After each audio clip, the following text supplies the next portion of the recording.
am Audie Murphy, the sister of Audie L. Murphy, the most decorated hero of World War II.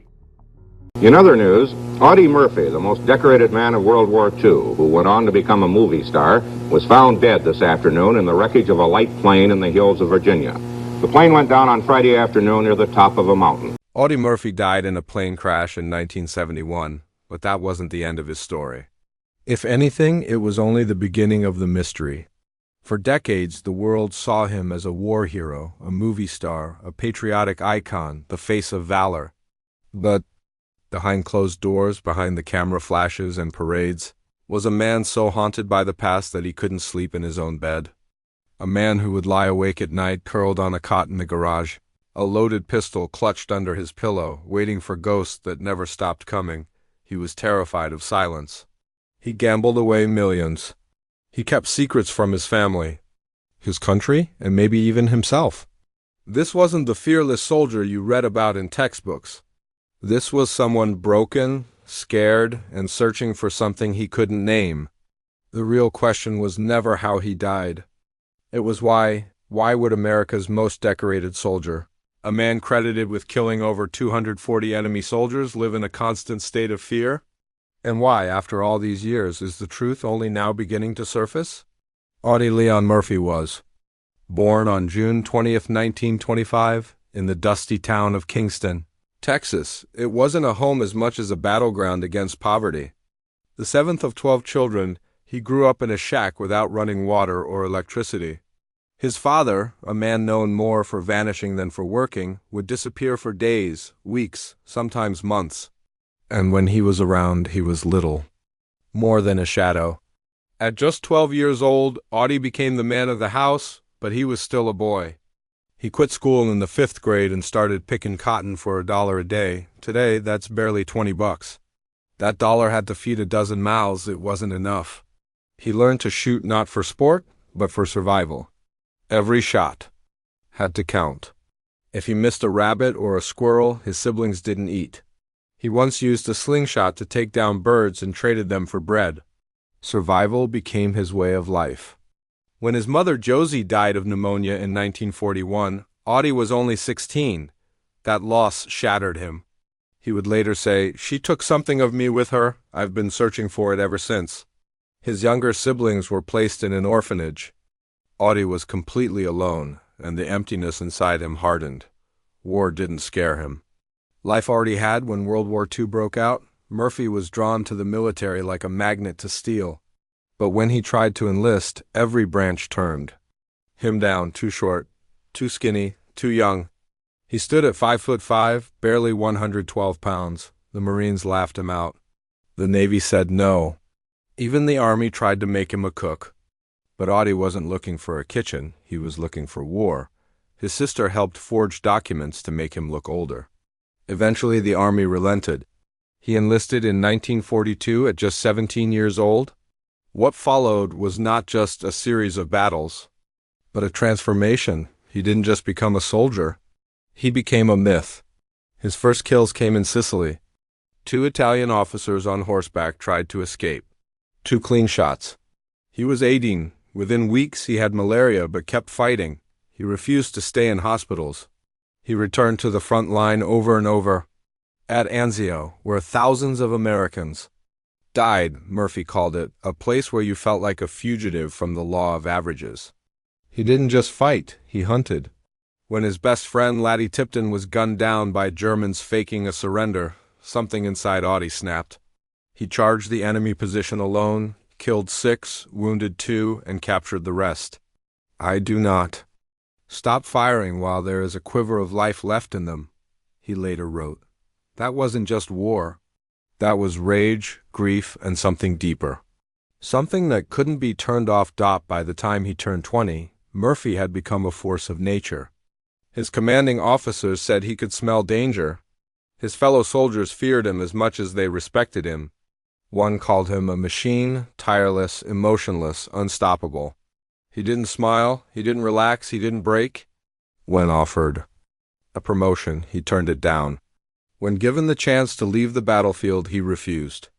On January 26, 1945, near the French village of Holzwehr, Murphy made history.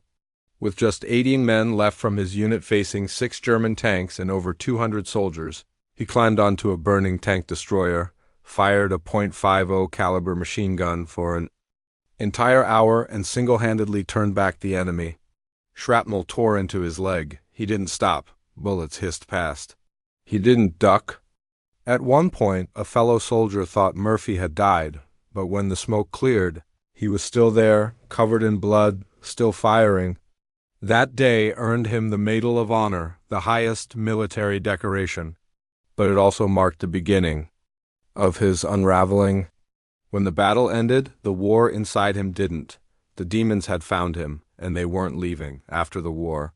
America turned Murphy into a celebrity. His freckled face appeared on the cover of Life magazine. Hollywood came calling. He moved to Los Angeles, signed movie deals, walked red carpets. But the man on those screens wasn't the man inside. Murphy once told a friend, "The film industry feels fake, plastic, nothing like the battlefield." He starred in over 40 films, but never believed he had any talent. "I made the same movie 20 times," he said. Even To Hell and Back, the biopic based on his autobiography, nearly broke him. He didn't want to play himself. He thought it was vulgar, like cashing in on pain. But he did it anyway. On set, he micromanaged every detail, the craters, the uniforms, the explosions. He wanted the horror to be real, not pretty. But Hollywood cleaned it up. Battle scenes were filmed in sunshine instead of mud. Gunfire looked too rehearsed. The movie made millions, but it left Murphy shattered. Nightmares returned. Flashbacks came screaming in the dark.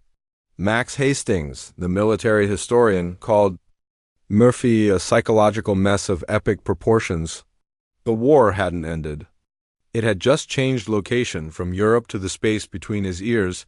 Behind the fame and the medals, Murphy's personal life crumbled. In 1949, he married a young actress named Wanda Hendricks. She had fallen for the image, the war hero, the Hollywood star. But behind closed doors, Murphy wasn't a romantic icon. He was a tormented soul. He suffered from insomnia, flashbacks, paranoia. He kept a pistol under his pillow and sometimes pointed it at her, thinking she was the enemy. After just 7 months, she fled. Citing mental cruelty, she filed for divorce in 1950, that same year. He married again, Pamela Archer, a former Army nurse. They had 2 sons, and for a time, things seemed stable. But it was a calm before another storm. Murphy was broke. He gambled away over $3 million. The IRS came knocking. He refused to endorse cigarettes or alcohol even when offered huge money. He lived in poverty by choice, or perhaps by guilt. His garage became his bedroom. The nightmares were too loud in the house. He never stopped sleeping with a weapon. He rarely slept at all. Between 1962 and 1970, Murphy co-wrote 18 country songs. One, Shutters and Boards, became a hit. Covered by over 60 artists, including Dean Martin and Jimmy Dean, he had a gift for storytelling through lyrics, and many of his songs explored themes of abandonment and sorrow. One came from a moment when he heard the wind blowing outside and quietly said, "When the wind blows in Chicago." That became a ballad recorded by legends like Eddie Arnold. These songs were more than melodies. They were confessions, poetry, masked as music. He also wrote war poems, but often gave credit to fictional characters. He never fully embraced his own pain. Instead, he hid it behind lyrics, scripts, and silence. The people around him never truly saw how close to the edge he lived. He was still that boy in Texas, still waiting for his father to return, still clutching a gun to keep the darkness at bay. He once said, "The only thing I've ever been any good at was war." And that's a terrible thing. On May 28, 1971, a private plane carrying Audie Murphy crashed into a Virginia hillside in the rain. Everyone on board died. He was 45. No headlines screamed mystery. No conspiracy theories filled the air. But his death left behind a trail of quiet questions about a man whose mind never left the battlefield, whose fame became a burden, and whose medals felt more like chains Why did the man who once stood atop a flaming tank live in fear of his own bed? Why did a national hero lock himself in a garage and drift through nights with nothing but cigarettes and memories? The answer lies in what war doesn't take from you, but what it leaves behind. The trauma, the grief, the guilt. These don't wear uniforms. They don't march or salute. They crawl in when the crowd goes home, and they stay.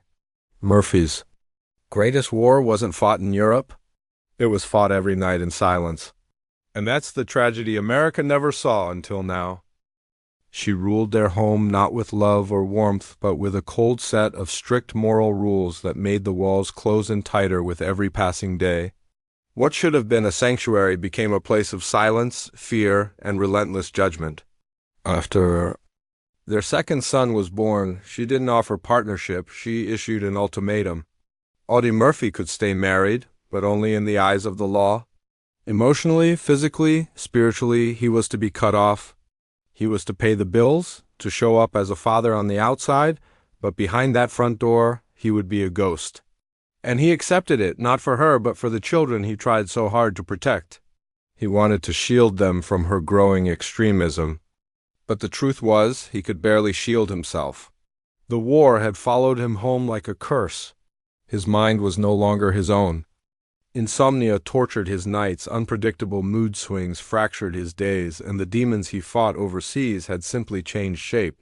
He kept a loaded pistol under his pillow every night, not out of habit, but because the fear never truly left. He wanted to be a good father, but how can you connect with your sons when you feel nothing at all? In interviews, he still smiled and called them his joy. "If I didn't have Pam and the boys," he once said, "I think I'd still be completely happy living as a hermit."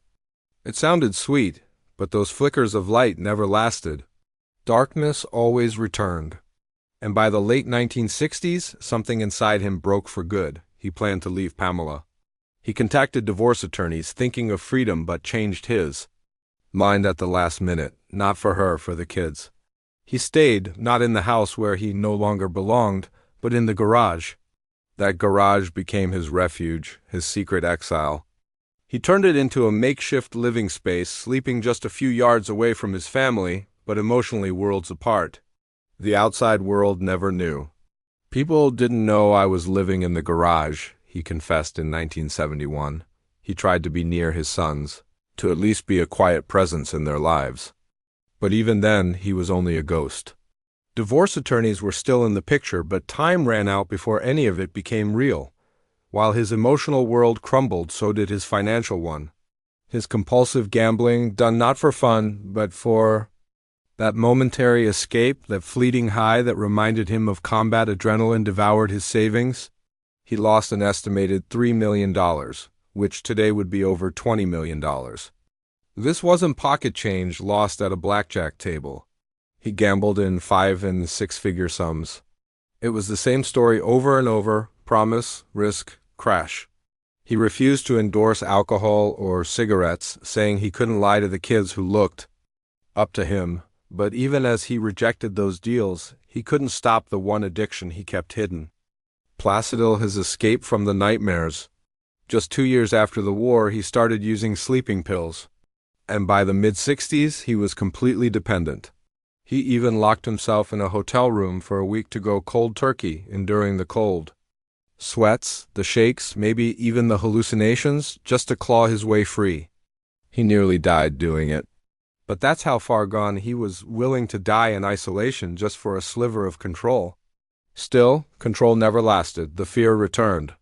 The gun stayed under the pillow. A gift from Gary Cooper meant to be symbolic, but Murphy didn't see it that way. To him, it wasn't memorabilia. It was armor.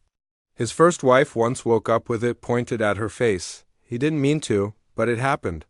Even in hotels, he never let his guard down. The war never ended. And by 1968, neither did his decline. Hollywood no longer had space for him. Once, he earned $100,000 a film. Now he was offered $20,000, and that was on a good day. Studios didn't see a hero, they saw a man falling apart. He could have taken easy money, endorse liquor, sell cigarettes, but he refused. "I couldn't do that to the kids," he said. He still had that stubborn code of honor, even as everything else fell apart. His television show, Whispering Smith, had already failed in 1961, and by the late 60s, his phone had stopped ringing entirely. His production company was a shell operating out of a hotel basement. His final movie, A Time for Dying, was so plagued by financial issues, it didn't even release in America until 11 years after his death. He once said working in Hollywood felt like being a prostitute a little over the hill. He wasn't just losing jobs, he was watching his dignity erode day by day. Desperation drove him into terrible business decisions. In 1967, he threw $260,000, almost everything he had, into an oil deal in Algeria. Then the Six-Day War erupted and the investment disappeared overnight. It shattered him. By 1971, he was grasping at anything. He even sold his cherished ranch to Bob Hope, but the money didn't last. Every day became a marathon of phone calls, begging for deals, fighting to keep his head above water. He still lived in the garage, away from Pamala, just to stay near his sons. The man who once stood bravely against Nazi tanks now fought a losing battle against debt, addiction, and collapse. And then the government came knocking. The IRS began an investigation into unpaid taxes.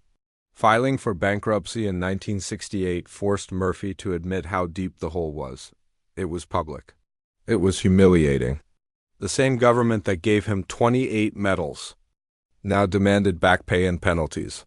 He said it felt as painful as dying on the battlefield. Between the oil loss, the career failures, the broken investments, and now this, he was on the brink. A friend once said Murphy had gambled away at least $3 million. Add it all up, he was drowning, and there was no lifeline. Still, he pushed on. On May 28, 1971, clinging to one final opportunity, Murphy boarded a twin-engine Aero Commander 680 Super with 5 business associates. They were flying from Atlanta to Virginia to secure a deal, his last hope. The skies were gray, fog rolled over the mountains. No flight plan was filed, no one expected disaster. But the pilot, Herman LaVale Butler, was a ticking time bomb. Yes, he had 8,000 flight hours, but only 6 hours in that specific model. And worse, he wasn't certified to fly in bad weather, no instrument rating, no legal ability to navigate rain, fog, or clouds. And that's exactly what he flew straight into. The fog was thick. The Blue Ridge Mountains were invisible. Visibility dropped to just 3 miles. Butler tried to fly by sight through terrain that required instruments, and he didn't have the skills. At one point, he even tried to land on a highway. The aircraft was seen circling barely 150 feet above the trees. Then it turned west and flew straight into Brush Mountain at 2,700 feet. The crash was instant. Everyone aboard died. Murphy's body was thrown uphill from the fiery wreckage. The search took 3 days. No one knew where to look. Poor weather stalled efforts. 31 aircraft were deployed. Finally, they found the wreckage 4 miles up a steep ridge. The National Transportation Safety Board released its report a year later. The crash was due to pilot error. Butler had flown by visual rules when the weather demanded full instrument navigation. And it wasn't his first mistake. He had already crashed a plane the year before after running out of fuel. That time he failed to land on a highway, too. That should have disqualified him, but it didn't, and Murphy paid the price. Conspiracy theories exploded after the crash. Some claimed it was sabotage. Others believed the government silenced him for speaking out about veterans' rights. But there was no evidence. Just a bad decision by an unqualified pilot and a preventable tragedy. Pamela Murphy, his widow, filed a $10 million lawsuit against 13 parties, including the pilot's estate and Colorado Aviation. After 4 long years, the jury ruled in her favor, awarding $2.5 million worth, nearly $15 million today. The court confirmed what many feared: Colorado Aviation was negligent. They let an unqualified pilot fly a sophisticated aircraft in deadly weather. That verdict put the conspiracy theories to rest. If there had been any deeper foul play, it would have surfaced in court. But this wasn't a cover-up. It was a tragedy of failures, systemic, human, and heartbreaking. And through it all, Murphy never asked for special treatment. He was buried on June 7, 1971, at Arlington National Cemetery. No golden stone, no spotlight, just the simple white marker that every soldier gets. That's what he wanted. And yet thousands visit every year. So many, in fact, that cemetery officials had to build a path around the tree near his grave, because the earth had been worn down by so many footsteps. His headstone is modest. It lists as medals the Medal of Honor, the Distinguished Service Cross, 2 silver stars, 3 Purple Hearts. When officials offered to add gold leaf to reflect his status, the family declined. He wouldn't have wanted that. Audie Murphy didn't live for glory. He lived for something quieter and died fighting battles no one could see.